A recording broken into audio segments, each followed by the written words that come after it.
Halo semuanya, kita ketemu lagi. Kita melanjutkan materi yang berikutnya, yaitu mempelajari tentang ukuran letak data. Judulnya saja sudah kelihatan, letak data. Berarti kita akan menghitung nilai data yang terletak di bagian mana. Jadi ada 3 hal yang akan kita pelajari di sini. Antara lain yang pertama ada kuartil, yang kedua ada desil, yang ketiga ada persentil.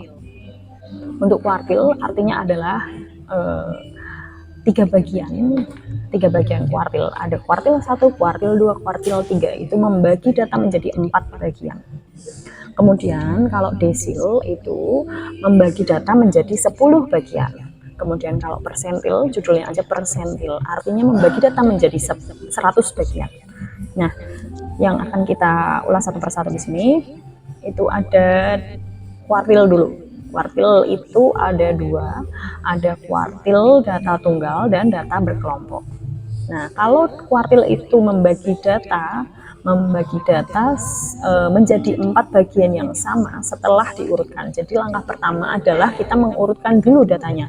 Urutkan dulu datanya, setelah itu kita tentukan tengahnya, kemudian setelah ketemu tengahnya kita bagi 2 lagi.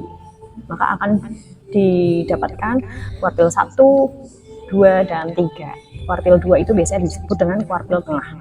Kuartil 1 itu biasanya disebut dengan kuartil bawah, dan kuartil 3 itu biasanya disebut dengan kuartil atas. Oke, kita simak yang berikut ini ya. Kita akan mempelajari tentang kuartil terlebih dahulu. Judulnya adalah ukuran letak data.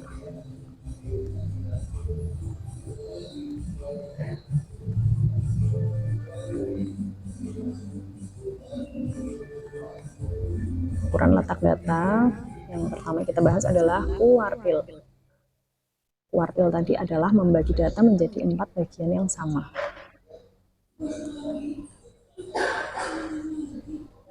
Nah, kalau dia membagi 4 bagian yang sama, maka hanya ada di kuartil 1, 2, dan maksimumnya 3. Kalau desil membagi data menjadi 10 bagian, berarti mentoknya adalah desil ke 9.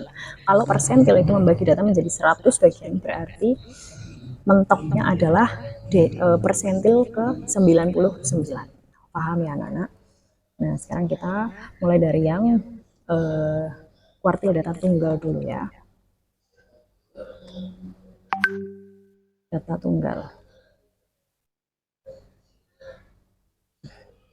Kuartil data tunggal. Caranya adalah langkah yang pertama, urutkan data.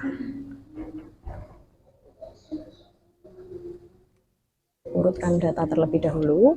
Setelah itu, ini adalah langkah yang pertama. Kemudian langkah yang keduanya, tentukan tengahnya.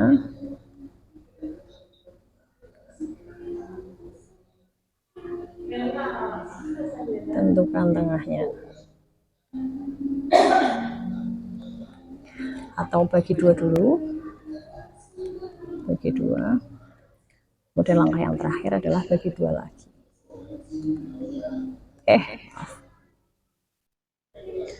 Bagi 2 lagi datanya.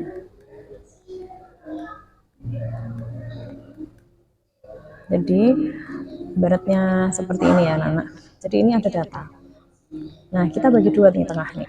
Akhirnya akan diketemukan yang namanya kuartil 2. Ini simbolnya adalah Q ya. Q. Kuartil 2. Nah, dari data pertama sampai di batas tengah ini kita bagi 2 lagi. Nah, misalkan ada di sini. Ini adalah kuartil 1. Nah, dari kuartil 2 atau tengah ini ke data yang paling belakang itu dibagi 2 juga. Akan didapatkan kuartil 3 atau kuartil atas. Nah, mungkin kita langsung ke contoh soal aja supaya kalian lebih paham. Oke, sebentar. Saya geret dulu. Oke. Misalnya, saya akan memberikan 2 contoh soal yang mana ganjil dan genap. Misalnya datanya 2, 3, 4, 5, 2, 1, 3, 7, 6, 8.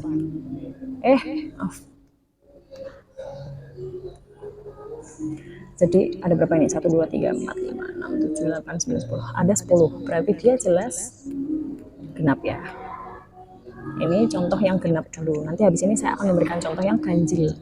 Ini langkah sesuai dengan langkah yang tadi, kita ada nah, sesuai dengan aturan ini tadi, kita mengurutkan data terlebih dahulu ya. Urutkan datanya terlebih dahulu. Maka kalau kita urutkan data akan menjadi seperti ini.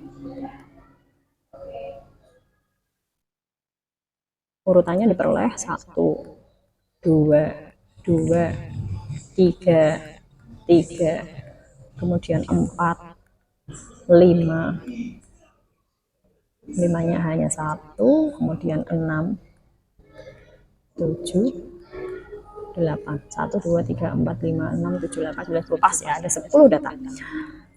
Nah, data ini sudah urut. Kalau datanya ada 10, maka kalau datanya ada 10, berarti tengah-tengahnya adalah data keberapa? Kalau datanya ada 10, berarti tengah-tengahnya adalah data ke bentar.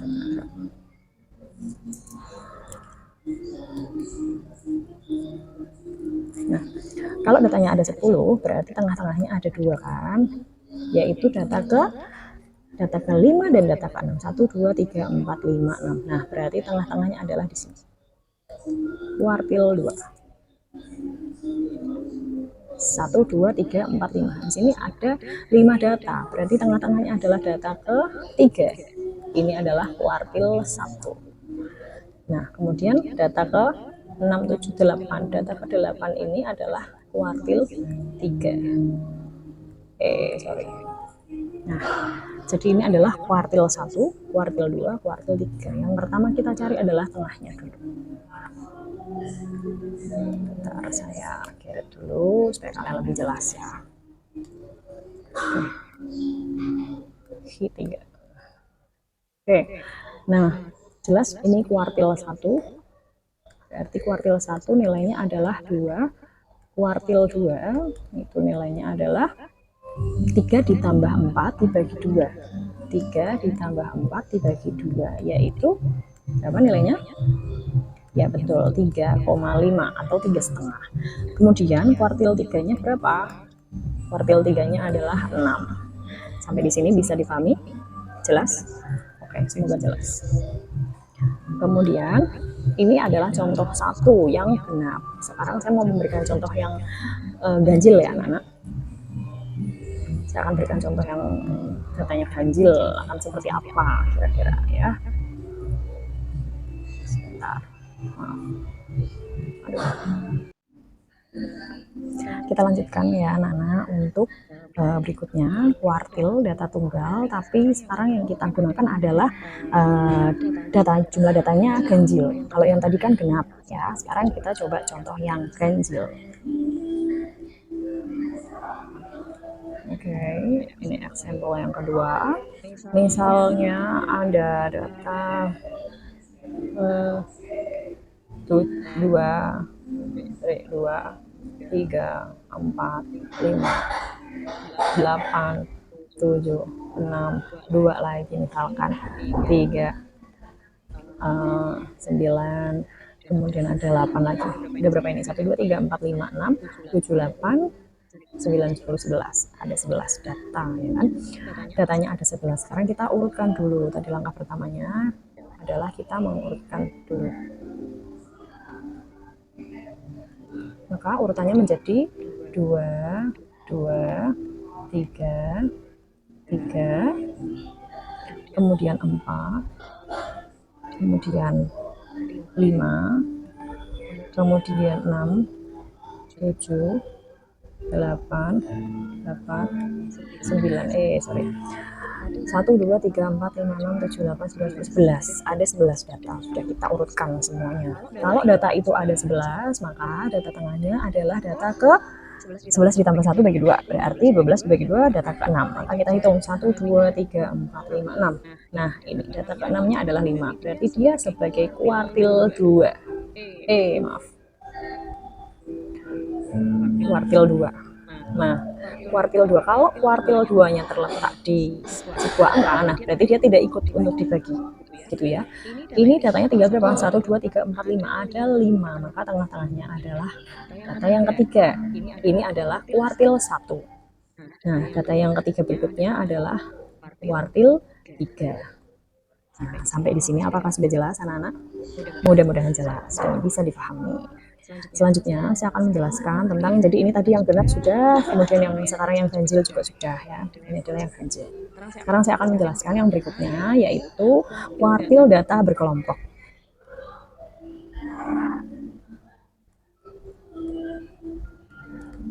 Maaf.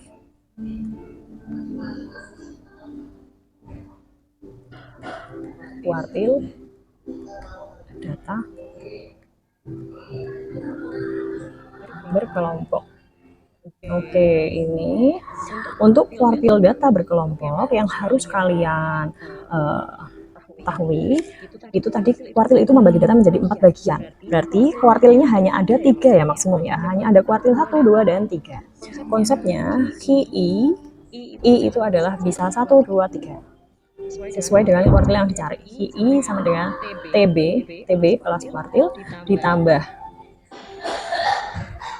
I per 4 N min FK atau frekuensi kumulatif per frekuensi kelas. I-nya itu tadi dikalikan dengan panjang kelas. Jadi ini hampir sama dengan yang menghitung median data berkelompok. Nah, keterangannya ini ya. KI adalah kuartil ke I. Kuartil ke I. Kemudian TB itu seperti biasa, yaitu tepi bawah kelas kuartil.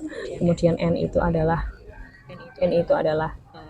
jumlah data atau jumlah frekuensi. Jumlah data. Kemudian FK itu adalah frekuensi kumulatif. Sebentar. Frekuensi kumulatif kelas sebelumnya.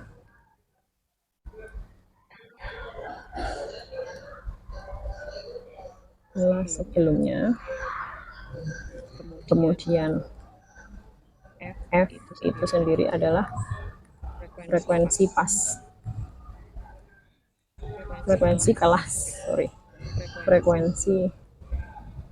kelas yang dicari,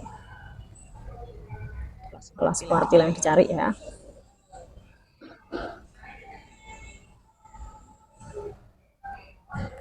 Jadi kemudian B itu adalah masih sama, P pengertiannya adalah panjang kelas.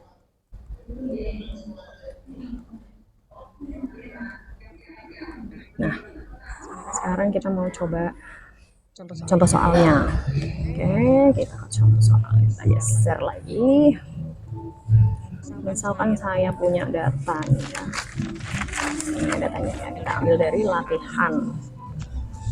Berapa ya? Latihan 6 ya. Kita coba latihan 6. Halaman 44 itu. Coba di latihan 6. Oke. Ini sebentar, nggak jalan ya? Oke.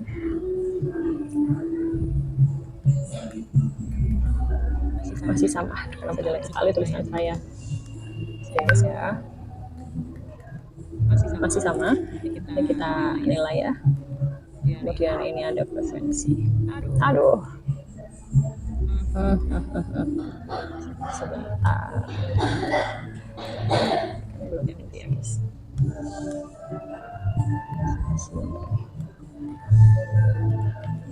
Nah, sepertinya memang harus ini lagi.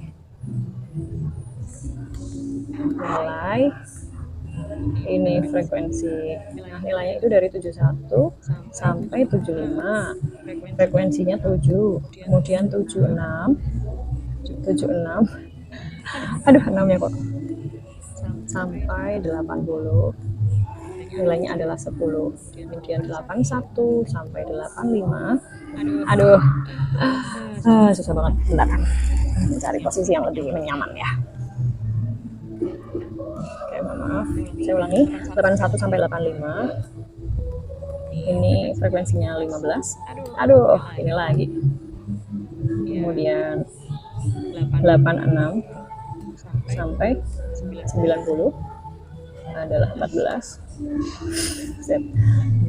Nah, terus 91 sampai 95,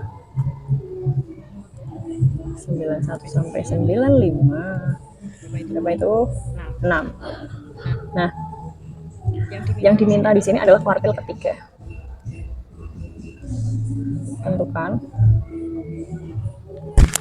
Sebentar.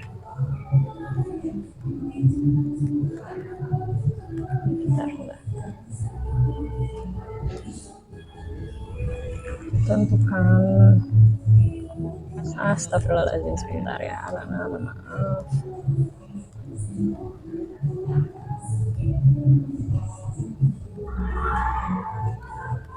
Tiga. Oh my god. Nah, untuk menentukan kuartil 3 berarti kan I-nya jelas 3 ya, yang dicari di sini adalah I3. I3. Astagfirullahaladzim, sebentar. Nah, berarti langkah yang harus kita tentukan yang pertama itu adalah kita menentukan dulu kuartil 3 itu ada di kelas mana. Untuk menentukan ada di kelas mana, kita juga harus tentukan dulu dia frekuensi kumulatifnya supaya kita tahu berapa jumlah datanya. Oke, kita buat satu kolom lagi. Di sini kita tuliskan FK 7 ditambah 10 17, 17 ditambah 15 adalah 32, 32 ditambah 14 adalah 46, 46 ditambah 6, 46 ditambah 6 adalah 52. Berarti total datanya N-nya itu ada 52. Nah, sekarang kita cari kuartil yang ketiga. Terletak di mana? Berarti kan I-nya itu kita masukkan 3. Berarti 3/4 dikali panjang kelas. Banyaknya data ada 52. Berapa ini dapatnya? 52 dibagi 4. 1, 12 bagi 4, 3. Berarti 13. 13 dikalikan 3. Maka hasilnya adalah 39. Nah, dari FK ini kita bisa ketahui 39 itu terletak di data kelas yang keberapa. 7 ini adalah data pertama sampai ke 7 itu ada di kelas pertama. Kelas kedua 8 sampai 17 ada di kelas kedua dan seterusnya. Berarti 39 itu ada di kelas yang keempat ya. Ini letaknya kuartil 3. Nah, berarti tapi bawahnya jelas nilainya berapa? Ya, 85,5 ditambah I per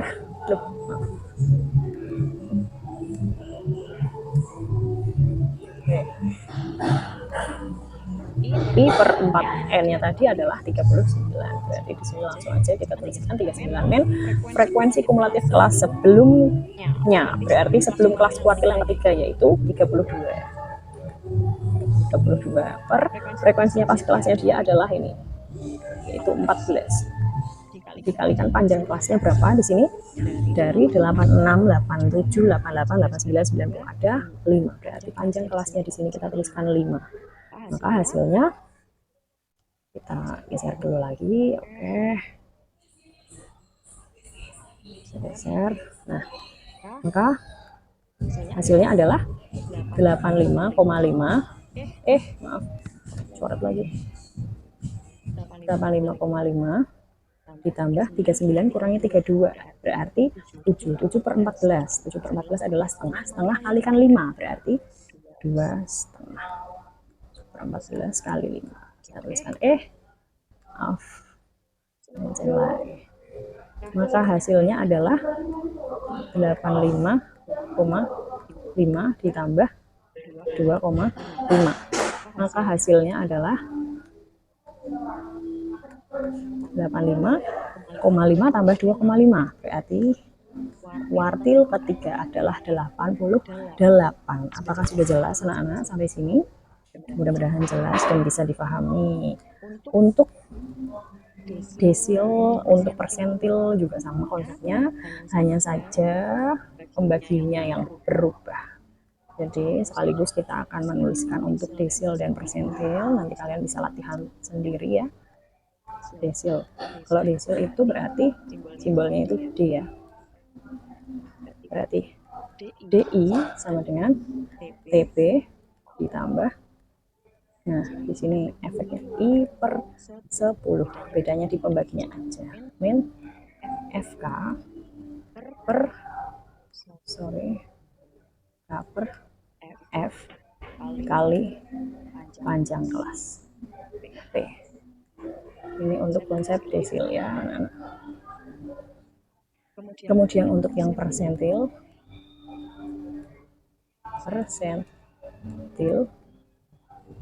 itu simbolnya adalah P, berarti PI sama dengan TP ditambah I per 100. Bedanya di sini saja anak-anak, N min FK, maaf, K per F,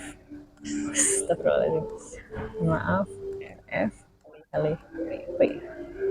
Oke. Mungkin ini anak-anak mudah-mudahan bisa difahami dengan baik. Nanti latihannya kalian bisa coba di LKS. Oke, terima kasih. Semoga semuanya bisa mencoba latihannya dan bisa memahami apa yang saya jelaskan hari ini. Terima kasih. Assalamualaikum warahmatullahi wabarakatuh. Bye-bye.